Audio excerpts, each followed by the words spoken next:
If you're listening to these two episodes back to back, this is going to be a wild change of pace. I want to tell you guys all about my psychiatry appointment because it was really fucking cool, actually, and I have lots to share.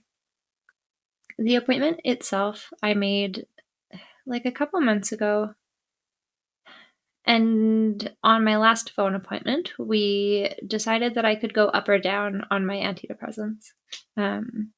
I had maybe thought that they were causing some issues. So we went down for a little while, and then he was like, you can go back up, you can go down, do whatever, which thanks. So I'm on the I went back up. I'm on the 2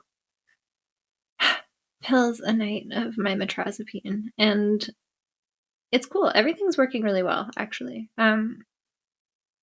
I had to go and see him in person because I wanted him to fill out the practitioner side of the disability tax credit application. I had done quite a bit of research about it a while ago because I found out that you can qualify if you have ADHD, and I'm like, well, I do have that for surezies, and at least a few other fun little things tacked on, so maybe I qualify.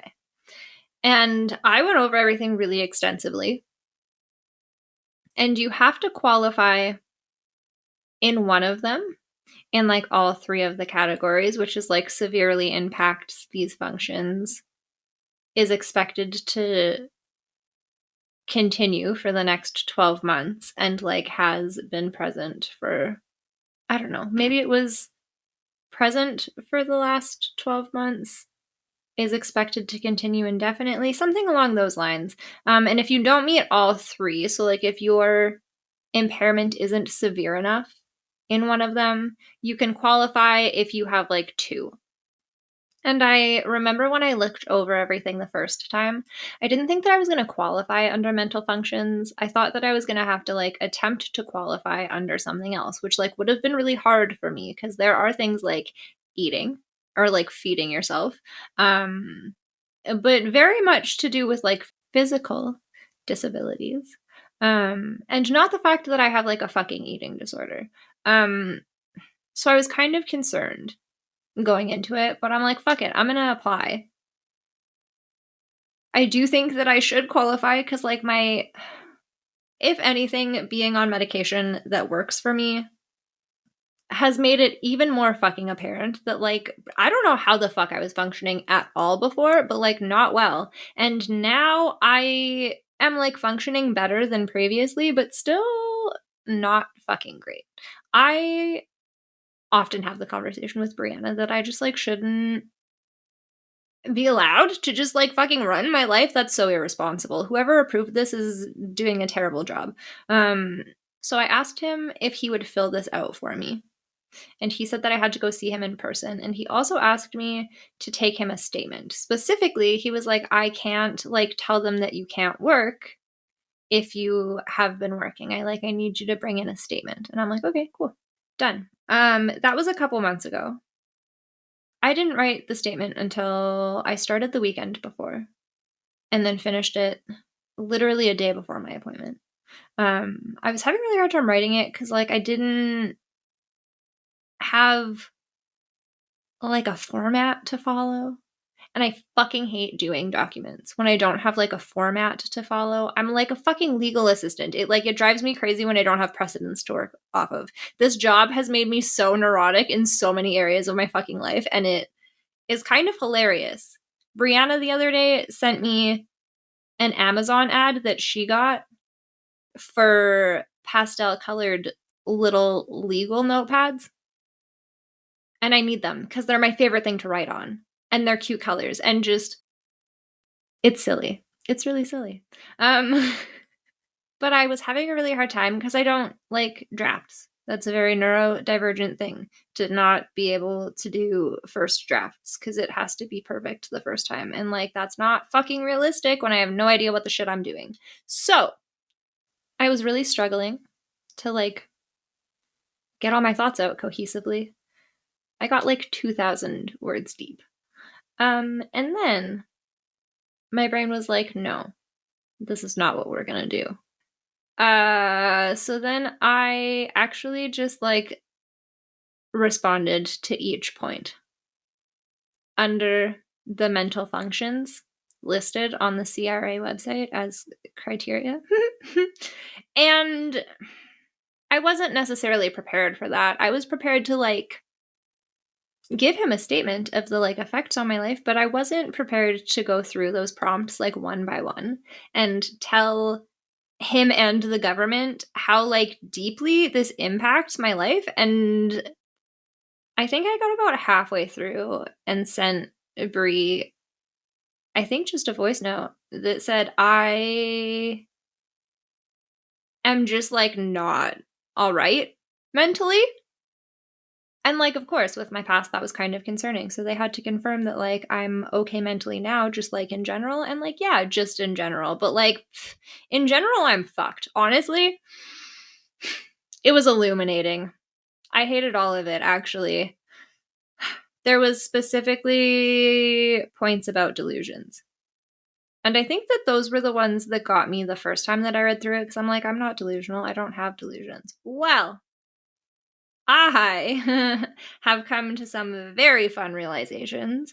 If you listened to the last episode, I said that there is always a part of me that will like wish that I could have a relationship with like people from my past in like secure and healthy ways.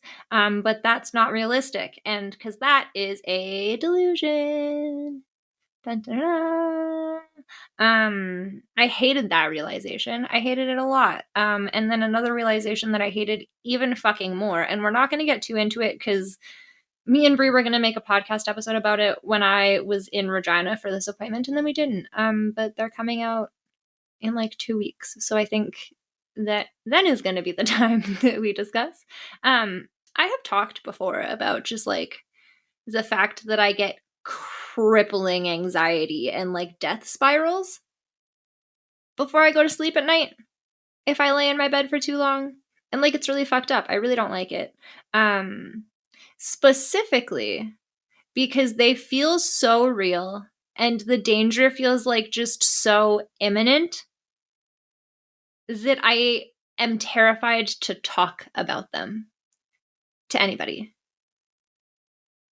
While I was going through all of this, I like had the realization that those are also delusions. And then I told Brie. And Brie had actually just caught up on all of the previous podcast episodes where I like do talk about this a little bit. And Brie informed me that they also have just like fun little, as they described them, death delulus, and that's the only way I will be referring to them now because that is just fucking iconic. And she referred to them as death delulus right before telling me one of theirs that is like pretty shocking and involves me and gave me a whole new fucking perspective on something. In kind of a terrifying way. We're gonna probably not talk about that one because that one's a little bit intense, but like I think that me and Brie are gonna talk about them a little bit more together, and I'm excited to have them on the podcast. I'm excited to chat more about it. But I did just come to the really fun realization while I was doing this statement that like I do indeed have delusions and they're kind of fucked up. And like I said, all delusions are fucked up. That's kind of the point of them is they're kind of fucked, you know? Wow. I'm just reliving all of it and I hated every second of it and I kind of hate it now, but like it's over and that's cool. All of this is behind me and that's like definitely a pro for this situation and experience. The rest of the statement was it was a lot. It ended up being like 9 pages and 6,000 and some words. So it was a lot. It was a lot of information and it was a lot of me being like, this is how I function now with like a full mental health team and a routine of medication that works for me. And it's still not even close. 3 times the amount of time that someone could expect, like a neurotypical human of your age, to do something. And I'm not even at 3 times now. Maybe 5. Maybe. But that's still not 3. And having to like explain all of this in a document, it was like not great for my mental health because it did just like show me a lot of shit, but then also it was really hard to be optimistic in this document when I am telling the government specifically that I don't fucking function the way that a normal human needs to. Because, like, it doesn't really matter how good I'm doing on the meds if I was barely functioning before. Like, it doesn't matter how much of an increase this has been if it still doesn't get me to where I need to be. And I don't know if anything is going to get me to where they would expect me to be. And, like, of course not, because I have a fucking disability. But, like, it just, as somebody who really likes to focus on my growth and like see all of the cool things that I'm doing and acknowledge just like all of the great fucking progress that I'm making, it was like really frustrating to go through this document and be like, I won't ever be a fully functioning human. Because like I won't be because I have a disability. So I finished this document. I like was super prepared. I filled out my thing. I had my code to give him. I had this document. I also did some fun little autism quizzes online a while ago. I think that I've mentioned it before. And my scores were just unreasonably high. Just like way too fucking high for me to not at least be highly suspicious that I'm autistic. So my plan, because there's next to no information on how like an adult human would go about getting an autism diagnosis in Saskatchewan. There's like a phone number you can call, and I did call it, and they were like, there's like a 3 to 4 year wait list here. And I need to be referred in because I need it for something. And that really didn't make sense to my brain because she asked me it a few times. She's like, what do you need it for? And I'm like, I think that I'm autistic. And she's like, yeah, but what area of your life is it affecting? Like, do you need it for school? Do you need it for work? And I'm like, I think that I'm autistic.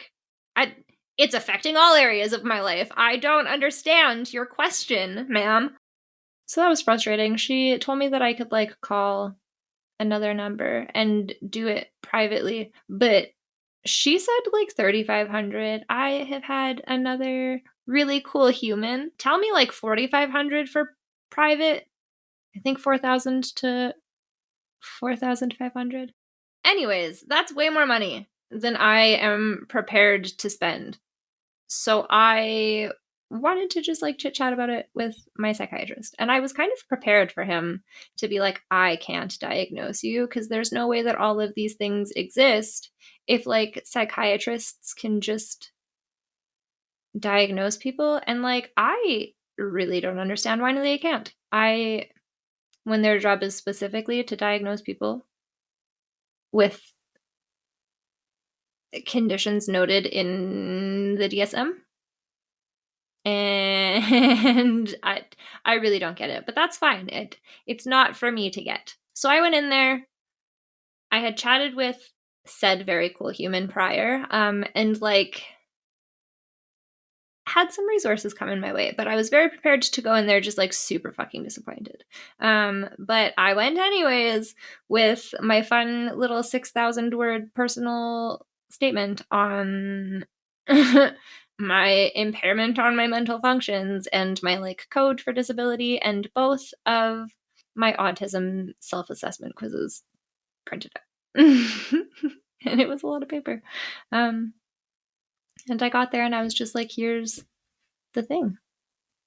Here's the code that you need for it. I'm like, I don't know if you can diagnose me. I have 2 of my self-assessment quizzes here. Can you look at them? And he like really didn't even glance up at me. And he was just like, I can't diagnose you, but I can refer you to somebody in the clinic. And I'm like, cool. And then I'm like, this man knows that I don't just like have the money to throw at a private assessment. So I'm like, is she private? Do you know how much? And he's like, it won't cost you anything. And I'm like, cool, that's dope. I love that. But I'm sitting there and I'm like prepared to wait just fucking forever for it, you know? Because like those have been my options thus far, is a lot of money or a lot of time. But like, hey, I'm just happy to be here and be involved and like getting the steps in. So we start going over everything. We start going over everything with like my medication, and he's like glancing at this 9-page document and like flips through the first few pages, and he's like, this is how you're functioning even on the medication? And I'm like, yep. And he's like, so what is the medication doing for you? And I'm like, bro, so fucking much. Like, I can't even accurately describe the ways that the medication is helping my life, but like not enough. Not enough. And like, I was kind of prepared for all of his questions, because like, I know that his job isn't to listen to me and make me feel better. That's not why he's there. He's literally there to like take the information and then figure shit out for me. But he is always just like very blunt and very like, he'll ask me like really pointed questions and then he just like types and doesn't say anything back to me, which I hate because then I ramble. And that happened one particular time where he was just like asking me something about something a regular human would do every day. And I'm like, everyday tasks don't exist for me. That's not something that I like can grasp. I don't have the fucking time. I don't have the fucking energy. And I just like rambled for a good 5 minutes. And while I was rambling, he just like picks up his phone and starts dialing. And he called a resource in Regina, but it's ADHD coaching. And he like got some of the information, and then she was like, I need her to call in. So then he made me call her on my cell phone while he was like flipping through my statement, and like put myself on the wait list. And it's going to be a while and it is going to cost me money, but like if it helps me function, that's cool. I'm into it. Prior to that, he had given me a resource for a nutritionist that should be free. And that's also really cool because I like started looking into a nutritionist and then I stopped because I was overwhelmed. And I told him that. So he gave me something for a nutritionist. He like had me put myself on a wait list for an ADHD coach. He at some point was asking me about like exercise, and I'm like, my whole body hurts. And he's like, what do you mean your whole body hurts? And I'm like, my whole fucking body hurts. And he's like, how long has it hurt? And I'm like, my whole goddamn life. Like, I have had chronic fucking back pain since elementary school. And he's like, and you haven't been to a doctor for it? And I'm like, bro, I've been to so many. I have been to so many doctors and nobody is ever able to tell me what's wrong. Which is super fucking cool. I love that. It's been really fucking cool my whole life. And he just looked at me with just pure bafflement. And he's like, well, is it your muscles? Is it your bones? And I'm like, a little bit of both. And he's like, well, where's the pain? And I'm like, well, it's in my muscles, but a lot of my bones just pop out of place. And that's not super comfortable. And just, it was really fun saying things to him and him just being fucking baffled by my answers. Cause like, yeah, man, I really don't know what's going on either. I'm just here and I'm just functioning probably the best that I ever have been. And if you're concerned about my level of functioning before, I don't know what to tell you, friend.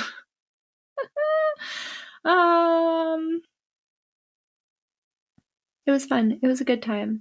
He referred me to a rheumatologist as well, because I'm just in chronic pain. And like, this was maybe the most productive appointment that I've ever had with him. I got like 4 resources, I guess. And then he also like changed my medication a little bit. So I'm using up the rest of my Vyvanse because it's a controlled substance, and he's changing my dose by like half a dose. So I can't even split the pills because they don't split, or like double them. So I have to finish these ones, and then I'm getting my new ones early next week sometime. Antidepressants have stayed the same, and now I'm taking a sleeping pill. I'm not really sure if it's like actually a sleeping pill. I was doing some research because I've been having just like weird fucking dreams on it. And there's a lot of antidepressant information. So I'm not sure if it's like also an antidepressant or if it's a sleeping pill that like can be used to treat some symptoms of depression. I'm not really sure. I should maybe do more looking into it, but like I trust him. I'm chilling. I have taken those the last 2 nights, and I have gotten over 8 hours of sleep both nights. I got over 9 hours of sleep the first night and like slept in way too late. But that's fine because I got like a solid fucking sleep. I did wake up super agitated because I woke up really fucking late, and that was on me, but I was kind of concerned that like the meds were going to make me just like irritable because they can, and that's kind of what happens when I fuck around with my antidepressant doses. I just get like agitated. So I was a little bit concerned, but then I took them again last night, and like I didn't sleep as solidly, but I also didn't let myself go to sleep as early. And then I was like worried that I was going to sleep through my fucking alarm again, so I kept waking up in the middle of the night. I like woke up a few times and was like awake, and normally that would like keep me up for quite a while, but I was able to pass out again right away, and that was really cool.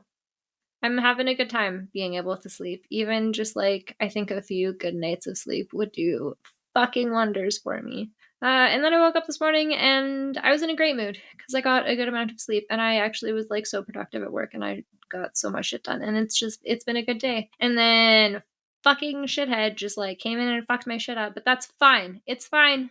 I maybe brought myself around to that too close to the end of the episode because I'm gonna be freaking rattled again. It's fine. You know where the fuck he wants. It's kind of weird. This will be a fun way to end it. I think that was all. Oh no, sorry. I had something to say about autism. At the end of the whole appointment, he's like, okay, I'm going to refer you to this other psychiatrist that can do the autism assessment. And I'm like, cool. And then he starts telling me dates in July. And I'm like, well, he gave me the Friday before my birthday, and I like wasn't going to take any time off for my birthday because I'm trying to save my vacation days for days that I need them for appointments because I'm fucking lame. But like, I don't want to take unpaid days off to go to fucking Regina for appointments. That's so lame. So I'm trying to save my vacation days and wasn't going to use one for my birthday. And then he said the Friday before my birthday, and I'm like, could we do it the next Friday? And he's like, absolutely. So I have a free autism assessment that is 3 hours long on my birthday. And like, that's really cool. I'm really excited. I was not expecting this process to be so easy, and I'm very fucking grateful for it because like I was expecting to have to fight for a lot of it. Doing it on my birthday is an interesting choice. Very bold of me. I love just the confidence that I have. It's kind of inspiring. I did then go to therapy and like tell my therapist all of this. And it was great. We had a great session. Oh my god, she gave me the biggest hug when I got there, and I just adore her. She's incredible. I loved my psychiatry appointment. Like honestly, both of my mental health professionals are great. He did tell me that after this assessment, when I have my diagnosis, that I can just keep seeing the other psychiatrist. He doesn't need to see me again. I can just like have her take over my care because she will like have a better idea of how to treat me with the autism mixed in there. So like I don't think that this man has any fucking concerns about me not being autistic. I think that this man's fairly fucking confident and just couldn't be like, mm-hmm. So I get to go for like a fun little 3-hour assessment on my birthday, and then I get to go to therapy afterwards. And me and Brianna are gonna do cool shit before and in between and after, and I'm really excited. It's gonna be a good day. It's gonna be really fucking heavy, and then I just have like a weekend full of shit planned. I love that for me. I'm so ambitious. Wow. And I think that was kind of it for psychiatry, which was very cool. Therapy was also very cool. And now I'm just hanging. He hasn't submitted my application. And like, I don't know if he's going to do it online or if he's going to print it out and mail it. And that would, like, I guess, take up some more time. But I'm just waiting. I'm just waiting for him to send it in. And then I really don't see the government being like, nope, that seems like a fully functioning human. I don't foresee that happening. But I like have been pretty let down by like the government and the healthcare system, and I'm trying not to get my hopes up. But I will keep you guys updated on like how the process goes, and I can't wait to share more about it. I'm again just like so fucking grateful that this process has been so easy for me, because like this is not at all how the rest of my experiences with mental health professionals and like trying to get the help that I need has gone. And it was very refreshing, and wow, I loved all of it. And I hope that it is inspiring for you to like understand that there are mental health care professionals out there that will do their job properly and that will like take care of you the way that you need to be taken care of by a mental health professional. And fuck, I know it's really hard not to get discouraged when you have like shitty interactions, but I would be so stuck in life if I hadn't pushed through. And that's, I like, it's a hard fucking thing. It took me years to seek another counselor or like to find another psychiatrist or to take medication again. Like, it took me a very long time to come around to that idea again, because it fucking sucks when you put all of that effort in and then they're shitty and you leave there feeling worse, and you like still have to go through the process again to find somebody else to do their job properly. And like, it sucks. And I know that the system is just like super fucking overworked, and it's not easy to find the good ones that care, but they're out there and they're worth pushing through the shit for at your own time, at your own pace, however you're comfortable. But you also deserve to have a team of mental health professionals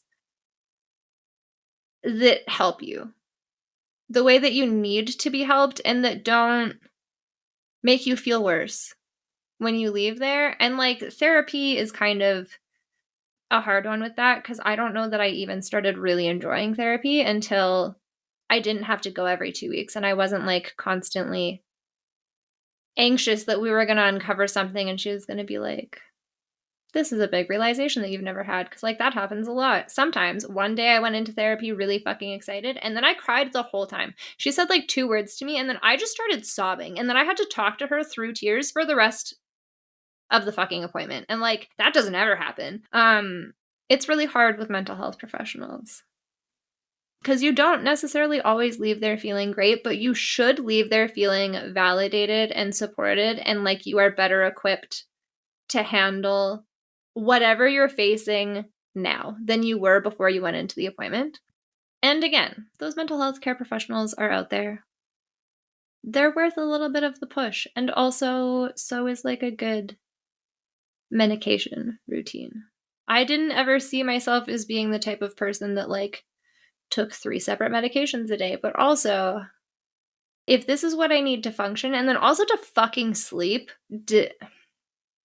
I have to. I can't not sleep anymore. I'm gonna drive myself crazy just by pure fucking sleep deprivation, and it's ridiculous, and it's not even a choice at this point. I can go to bed whenever the fuck I want, but that doesn't mean that my brain will go to bed, and then I get anxious, and then that doesn't help anyone. So yeah, it's nice to be able to sleep. It's nice to feel supported. It's nice to have answers. I love you. Go to therapy if it's accessible. If it's not accessible, I hope that you are able to find accessible resources that help you on your journey. I love you so much. I'll talk to you again soon.